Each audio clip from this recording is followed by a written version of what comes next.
When Vladimir Putin's lengthy July 2021 article on the historical unity of Russians and Ukrainians, intended as a justification for the war that is now underway, was found to include references to divisions in the Orthodox Church, modern prophets seized on them to declare the end times are here. As usual, they are wrong, or at least don't know what they're talking about. Thousands of end times prophets have come with great fanfare and then quietly disappeared when time proved them wrong.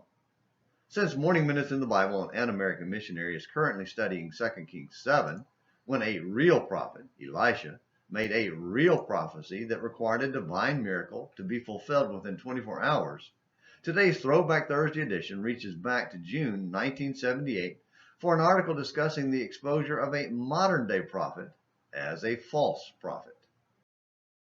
1975 in Prophecy by Robert F. Turner, Plain Talk Magazine. In 1956, when Herbert W. Armstrong wrote the above, 1975 was 20 years in the future, not 3 years past. We can claim no credit for seeing the utter foolishness of such predictions, but a review of his booklet should convince us that Herbert knew and knows no more about the future than any other man who studies social and scientific trade journals. It is sad to note that gullible people still swallow such prophecies from Garner Ted, the Watchtower Witnesses, and others of this type. Herbert wrote, "Prophecies that were closed and sealed tight now stand revealed. This mystifying, neglected third of the Bible now becomes plain. The keys that lock the future have been found, page 1, have been given to us by God, page 12. If you do not understand that the thee of whom God, through Ezekiel, is here speaking, is our demonic nations as set forth and plainly proved in our free booklet sent upon request, United States and British Commonwealth in Prophecy, then just remember that we are guilty. These things are going to happen to us unless we heed and repent. I have to warn you, you can read what God says to me in Ezekiel 33 verses 1 through 6, pages 12 and 20. Herb is no shrinking violet. On page 3, he says, we are entering the very crisis at the close of the allotted 6,000-year period.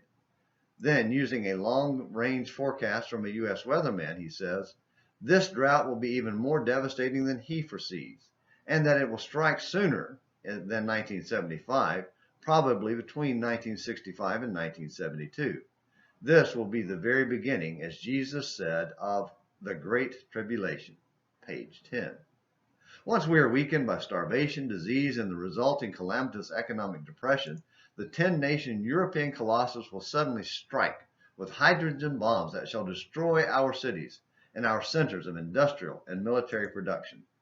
The very next words of Jesus' prophecy, Matthew 24:9 and verses 21 to 22, are, then, not 5 years or a generation later, but then shall they deliver you up to be afflicted, etc. Page 20. Yes, millions of lukewarm and active Christians will suffer martyrdom, and that before the anticipated push-button leisure year of 1975 dawns upon us, you'll read of this martyrdom, the Great Tribulation in Matthew 24, verses 9 and 10, etc., page 20. And he uses martyr very loosely here, Robert Turner.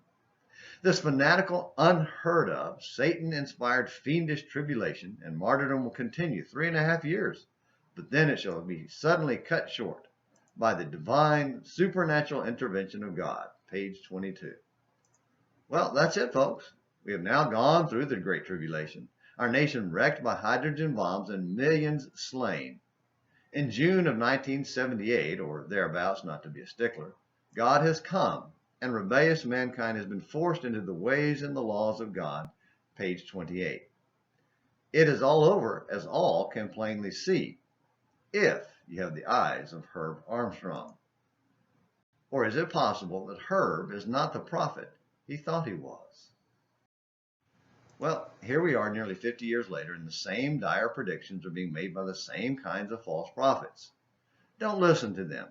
They don't know if the end is near or not. Now, that doesn't mean the end is not near.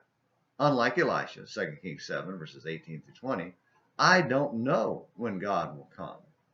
Here's what I do know. Today's false prophets don't know if this is the end of time any more than I do. God knows when his long-suffering will end and the world will be destroyed. So stop watching for signs and worrying about something you and I can't control. Instead, look in your heart and worry about where you will spend eternity when your end time comes. You could do something about that. Thank you for watching this Throwback Thursday edition of Morning Minutes in the Bible, An American Missionary. Until next time, this is James McClenny, hoping you have a great day.